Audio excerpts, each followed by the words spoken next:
మన కడప నగరంలోని doctor YS Rajasekhara Reddy గారి బస్టాండు ఎంత దుర్భరంగా ఉంది. ఇక్కడ ఎంత అదే వర్షం వచ్చే నీళ్ళు ఎలా నిలబడతాయి ఇంకా అనేసి ఒక ప్లేస్ అని చెప్తాను. ఇక ఎంతమంది ఎలా బాగుపడుతున్నారు అనే దానికి ఇప్పుడు వీడియో చూపిస్తాను, చూడండి మీరు.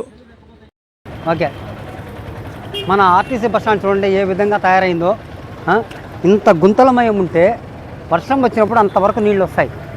కనీసము ఈ రోడ్డు గురించి ఒక్క రోజున పట్టించుకున్నటువంటి పాపన పోలేదండి. ఈ రోడ్డు ఎంత బ్యూటిఫుల్ వాడి చూడండి. అనేక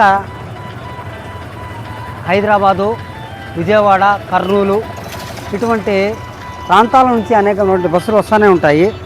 ఈ బస్సులు వచ్చినప్పుడు కనీసం చూడండి ఆ ఇంజన్లోకి నీళ్లు పోయి ఎంత అవస్థపడుతున్నారు.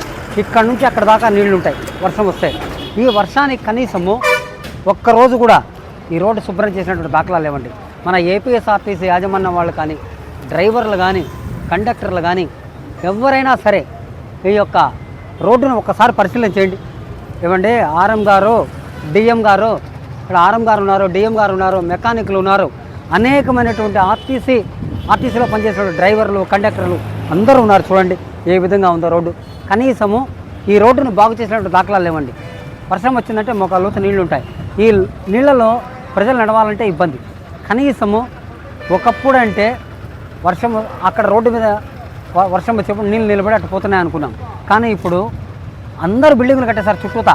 ఆ బిల్డింగులు కట్టడం వలన ఏమైపోతుంది అంటే కనీసము ఎత్తు కూడా లేవు. చూడండి వర్షం వచ్చిందంటే సర్రమ నీళ్ళు వచ్చేస్తాయి. ఒక 10-15 రోజులు నీళ్ళు ఇక్కడే నిలబడిపోతాయి.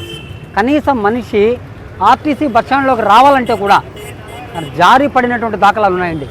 లగేజ్ తీసుకువెళ్ళాలన్నా ఆడవాళ్ళు కానీ, పిల్లలు కానీ ఎవరైనా సరే ఈ ఆర్టీసీ బస్టాండ్లోకి వర్షం వచ్చినప్పుడు అడుగు పెట్టాలంటే చాలా ఇబ్బంది పడుతున్నారండి.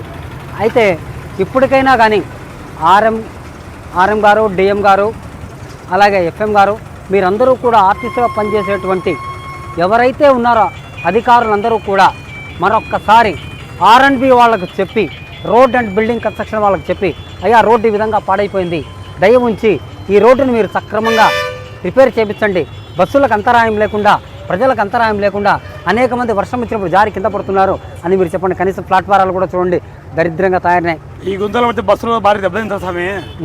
బస్సులు దెబ్బతింటాయి, ఎవరైనా ప్రెగ్నెన్సీ ఉన్న మహిళలు ఇబ్బంది పడతారు.